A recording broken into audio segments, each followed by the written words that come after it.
What we're going to show you now is how to tie a Carolina rig. And so you need, a Carolina rig is to use to fish on the bottom. You're going to be fishing like a floating lizard or a worm or even a jig, a Senko, a lot of different baits. It doesn't have to be any particular bait. A tube bait works good on Carolina rigs. It's just a presentation, so don't get hung up that it's a technique for a specific thing. It's a technique or a presentation for the fish when they're more feeding on the bottom.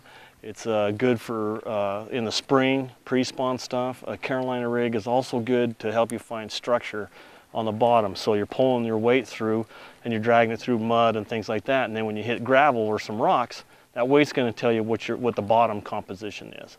So use a Carolina rig to help you locate fish, but also to help you locate type of structure. And then if you find rock and you find a fish on your rock, then you want to fish it. Then you can use different other presentations.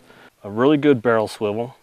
You're going to get a bead right here to help protect your knot from your weight that you're going to be using. You'll generally want to use a 1/2 ounce or bigger on your weight because you want that bait to be staying down on the bottom.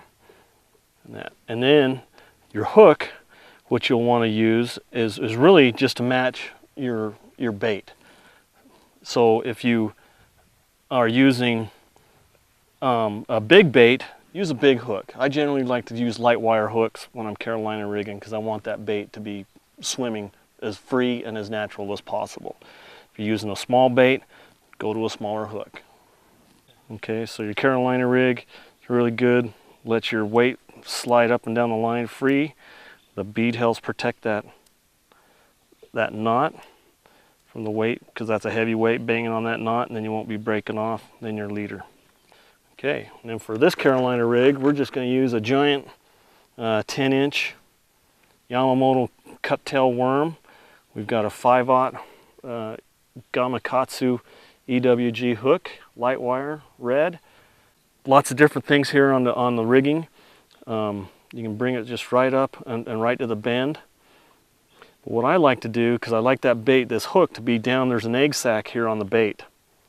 And I like that hook to get as close to that, the hook point, to get as far back and as close to that as possible. So for this one, I'm actually going to thread this hook, this worm up on the hook quite a bit farther. So you can kind of see about how far up or how far back into the worm we're rigging this.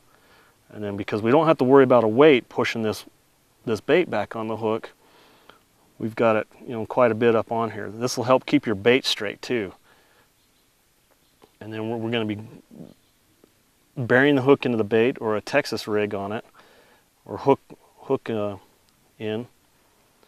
And so you'll push that all the way through, push the hook all the way through your bait, bring it back up, pull the bait forward just a little bit, and then just let it just slide right back up onto the hook.